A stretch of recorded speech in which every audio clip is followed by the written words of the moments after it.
My guest tonight has written 3 best-selling books, and his TED Talk on inspiring leadership is one of the most watched of all time. When he talks, it is impossible not to listen. My name is Simon Sinek, and I have a clear vision of what I want to build in this world. I imagine a world in which the vast majority of people wake up every single morning inspired to go to work, feel safe when they're there, and return home fulfilled at the end of the day. I promise you, our guests will help you acquire the behaviors and thought patterns you need to be successful in anything that you're trying to accomplish. I have yet to give a speech or have a meeting where somebody doesn't ask me the millennial question. What's the millennial question? Apparently millennials as a generation, which is a group of people who were born approximately 1984 and after, are tough to manage. And they're accused of being entitled and narcissistic, self-interested, unfocused, lazy. But entitled is the big one. And because they confound leadership so much, what's happening is leaders are asking the millennials, what do you want? And millennials are saying, we want to work in a place with purpose, love that. We want to make an impact, whatever that means.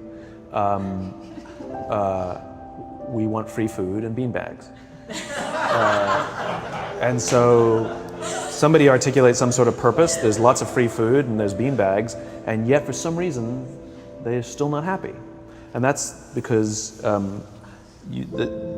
missing, there's a missing piece.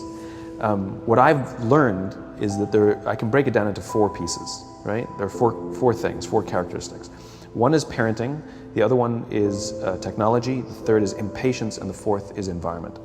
The generation that we call the millennials, too many of them grew up subject to, not my words, failed parenting strategies, where, for example, they were told that they were special all the time. They were told that they could have anything they want in life, just because they want it, right? They were told, some of them got into honors classes, not because they deserved it, but because their parents complained. And some of them got A's, not because they earned them, but because the teachers didn't want to deal with the parents. Some kids got participation medals. You got a medal for coming in last, right? Which the science we know is pretty clear, which is it devalues the medal and the reward for those who actually work hard. And it actually makes the person who comes in last feel embarrassed because they know they didn't deserve it. So it actually makes them feel worse, right? So you take this group of people and they graduate school and they get a job, and they're thrust into the real world, and in an instant they find out they're not special, their moms can't get them a promotion, that you get nothing for coming in last, and by the way, you can't just have it because you want it, right? And in an instant, their entire self-image is shattered. And so you have an entire generation that's growing up with lower self-esteem than previous generations. The other problem, to compound it, is we're growing up in a Facebook, Instagram world. In other words, we're good at putting filters on things. We're good at showing people that life is amazing even though I'm depressed, right? And so everybody sounds tough, and everybody sounds like they got it all figured out. And the reality is there's very little toughness, and most people don't have it figured out. And so when the more senior people say, well, what should we do? They sound like, this is what you gotta do.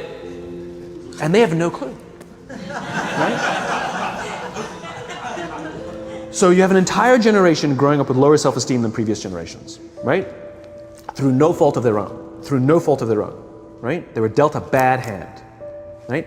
Now let's add in technology. We know that engagement with social media and our cell phones releases a chemical called dopamine. That's why when you get a text, it feels good, right? So we've all had it where you're feeling a little bit down or feeling a bit lonely, and so you send out 10 texts to 10 friends, hi, hi, hi, hi, hi, because it feels good when you get a response, right? Right? It's why we count the likes, it's why we go back 10 times to see if my Instagram is growing slower, did I do something wrong? Do they not like me anymore, right? The trauma for young kids to be unfriended, right? Because we know when you get a hit of dopamine, which feels good. It's why we like it, it's why we keep going back to it. Dopamine is the exact same chemical that makes us feel good when we smoke, when we drink, and when we gamble. In other words, it's highly, highly addictive, right? We have age restrictions on smoking, gambling, and alcohol, and we have no age restrictions on social media and cell phones, which is the equivalent of opening up the liquor cabinet and saying to our teenagers, hey, by the way, this adolescence thing, if it gets you down. But that's basically what's happening. That's basically what's happening, right? That's basically what happened. You have an entire generation that has access to an addictive, numbing chemical called dopamine through social media and cell phones as they're going through the high stress of adolescence. Why is this important? Almost every alcoholic discovered alcohol when they were teenagers. When we're very, very young, the only approval we need is the approval of our parents. And as we go through adolescence, we make this transition where we now need the approval of our peers. Very frustrating for our parents, very important for us. It allows us to acculturate outside of our immediate families into the broader tribe, right? It's a highly, highly stressful and anxious period of our lives, and we're supposed to learn to rely on our friends. Some people, quite by accident, discover alcohol and numbing effects of dopamine to help them cope with the stresses and anxieties of adolescence. Unfortunately, that becomes hardwired in their brains, and for the rest of their lives, when they suffer significant stress, they will not turn to a person, they will turn to the bottle. Social stress, financial stress, career stress, that's pretty much the primary reasons why an alcoholic drinks, right? What's happening is because we're allowing unfettered access to these dopamine-producing devices and media, basically it's becoming hardwired, and what we're seeing is as they grow older, too many kids don't know how to form deep, meaningful relationships. Their words, not mine. They will admit that many of their friendships are superficial. They will admit that their friends, that they don't count on their friends, they don't rely on their friends, they have fun with their friends, but they also know that their friends will cancel on them if something better comes along. Deep, meaningful relationships are not there because they never practice the skill set, and worse, they don't have the coping mechanisms to deal with stress. So when significant stress starts to show up in their lives, they're not turning to a person, they're turning to a device, they're turning to social media, they're turning to these things which offer temporary relief. We know, the science is clear, we know that people who spend more time on Facebook suffer higher rates of depression than people who spend less time on Facebook, right? These things balanced. Alcohol is not bad, too much alcohol is bad. Gambling is fun, too much gambling is dangerous, right? There's nothing wrong with social media and cell phones. It's the imbalance, right? If you're sitting at dinner with your friends and you're texting somebody who's not there, that's a problem. That's an addiction. If you're sitting in a meeting with people you're supposed to be listening to and speaking, and you put your phone on the table, face up or face down, I don't care, that sends a subconscious message to the room that you're just not that important to me right now, right? That's what happens. And the fact that you cannot put it away is because you are addicted, right? If you wake up and you check your phone before you say good morning to your girlfriend, boyfriend, or spouse, you have an addiction. And like all addiction, in time, it'll destroy relationships, it'll cost time, and it'll cost money, and it'll make your life worse, right? So you have a generation growing up with lower self-esteem that doesn't have the coping mechanisms to deal with stress, right? Now you add in the sense of impatience, right? They've grown up in a world of instant gratification. You want to buy something, you go on Amazon, it arrives the next day. You want to watch a movie? Log on and watch a movie. You don't check movie times. You want to watch a TV show? Binge. You don't even have to wait week to week to week, right? I know people who skip seasons just so they can binge at the end of the season, right? Instant gratification. You want to go on a date, you don't even have to learn how to be like, hey. You don't even have to learn and practice that skill. You don't have to be the uncomfortable one who says yes when you mean no and says no when you mean no, but yes when you don't have to swipe right. Bang, I'm a stud. Right? You don't have to learn the social coping mechanisms, right? Everything you want, you can have instantaneously. Everything you want, instant gratification, except job satisfaction and strength of relationships. There ain't no app for that. They are slow, meandering, uncomfortable, messy processes. And so I keep meeting these wonderful, fantastic, idealistic, hardworking, smart kids. They've just graduated school. They're in their entry-level job. And I sit down with them and I go, how's it going? They go, I think I'm gonna quit. I'm like, why? They're like, I'm not making an impact. I'm like, you've been here 8 months. You know? It's as if they're standing at the foot of a mountain and they have this abstract concept called impact that they want to have in the world, which is the summit. What they don't see is the mountain. I don't care if you go up the mountain quickly or slowly, but there's still a mountain. And so what this young generation needs to learn is patience. That some things that really, really matter, like love, or job fulfillment, joy, love of life, self-confidence, a skill set, any of these things. All of these things take time. Sometimes you can expedite pieces of it, but the overall journey is arduous and long and difficult. And if you don't ask for help and learn that skill set, you will fall off the mountain, or you will, the worst case scenario, and we're already seeing it. The worst case scenario is we're seeing an increase in suicide rates. We're seeing an increase in this generation. We're seeing an increase in accidental deaths due to drug overdoses. We're seeing more and more kids drop out of school or take leaves of absence due to depression. Unheard of. These are all, this is really bad.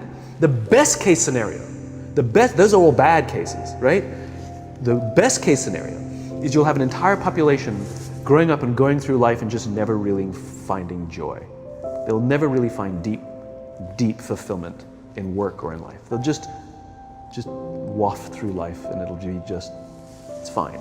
How's your job? It's fine, the same as yesterday. How's your relationship? It's fine.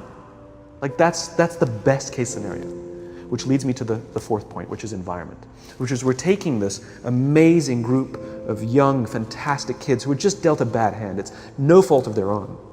And we put them in corporate environments that care more about the numbers than they do about the kids. They care more about the short-term gains than the long-term life of this young human being.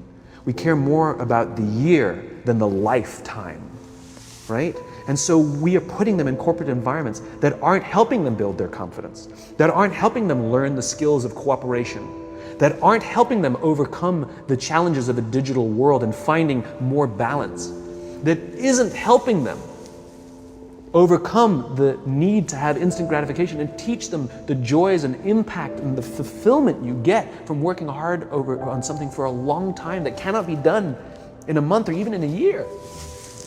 And so we're thrusting to them in corporate environments, and the worst part about it is they think it's them. They blame themselves. They think it's them who can't deal. And so it makes it all worse. It's not. I'm here to tell them it's not them. It's the corporations, it's the corporate environments, it's the total lack of good leadership in our world today that is making them feel the way they do. They were dealt a bad hand, and I hate to say it, but it's the company's responsibility. Sucks to be you, like we have no choice, right?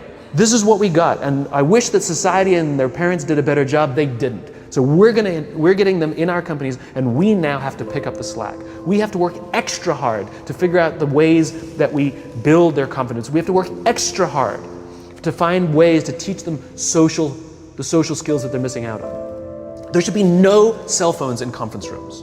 None. Zero. And I don't mean the kind of like sitting outside waiting to text. I mean like when you're sitting and waiting for a meeting to start, this is what we all do. We all sit here and wait for the meeting to start. Meeting starting? Okay. And we start the meeting. No, that's not how relationships are formed. Remember we talked about it's the little things? Relationships are formed this way. We're waiting for a meeting to start and we go, how's your dad? I heard he was in the hospital.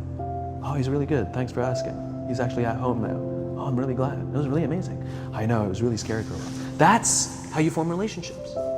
Hey, did you ever get that report done? Oh my God, no, I didn't. I'll help you out. Can I help you out with that? Really?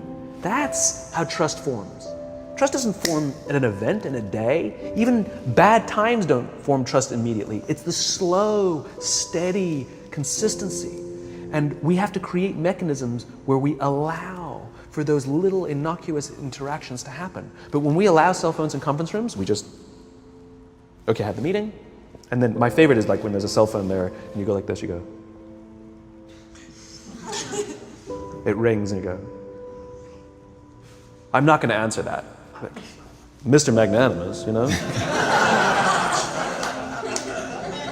When you're out for dinner with your friends, like I do this with my friends. When we're going out for dinner and we're leaving together, we'll leave our cell phones at home. Who are we calling? Maybe one of us will bring the phone in case we need to call an Uber or take a picture of our meal. That's what I was saying, come on. I'm an idealist, but I'm not insane. You know? At a heathen. I mean, it looked really good. We'll take one phone. And so it's like an alcoholic. The reason you take the alcohol out of the house is because we cannot trust our willpower. We're just not strong enough. But when you remove the temptation, it actually makes it a lot easier.